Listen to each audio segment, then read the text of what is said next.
Now, once upon a time, there was a pretty little girl who loved flowers.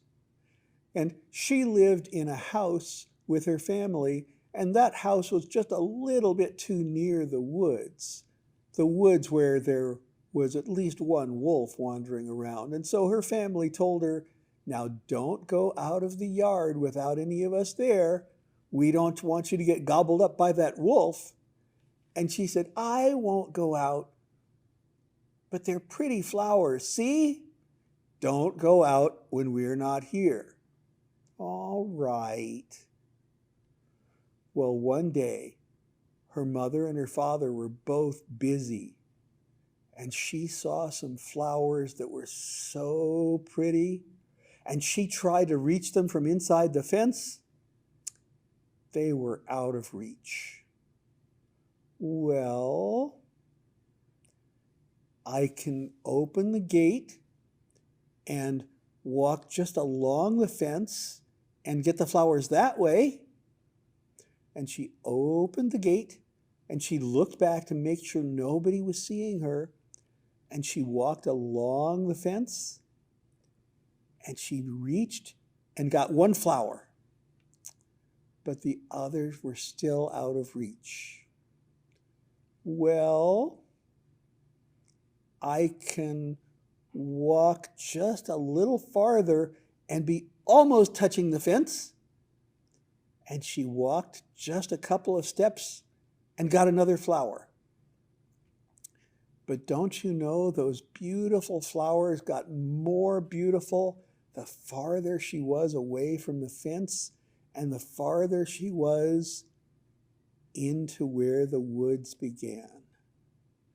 And as she got all the way into the woods, she saw the most beautiful flower that she'd ever seen.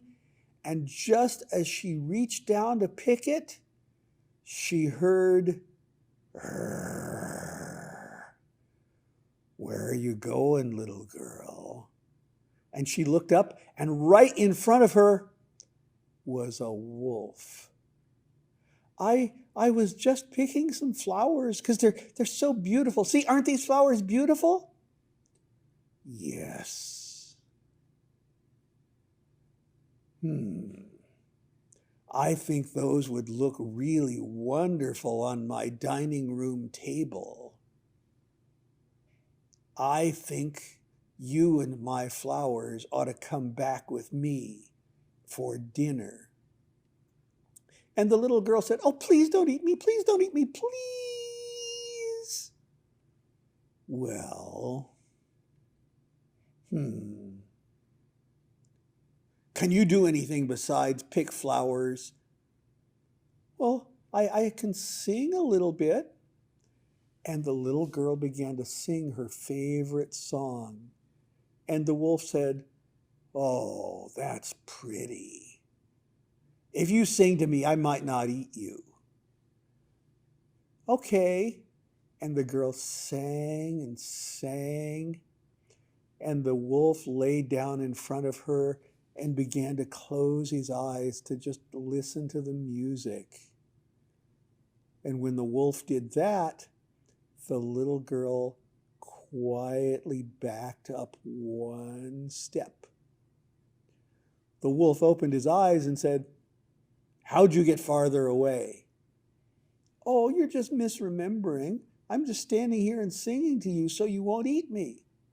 "Good, good. Keep doing that."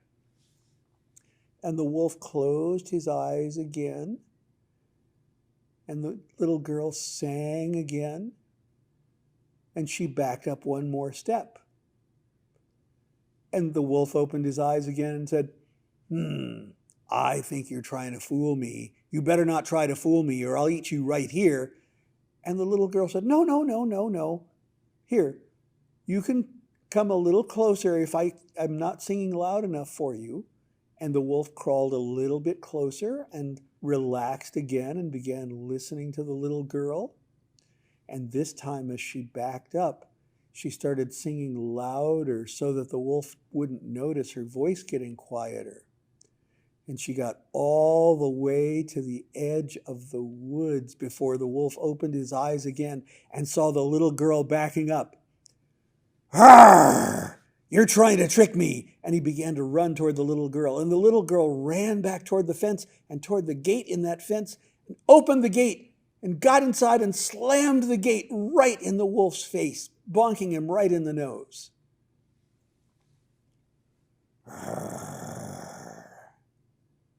"Well, I didn't get to eat you for dinner, but that was a pretty song.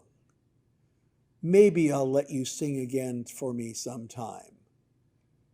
And the little girl said, "Maybe I could do that from this side of the fence, but I don't think I'd better sing for you in the woods ever again, 'cause you might forget your manners, and I'd hate to be somebody's dinner."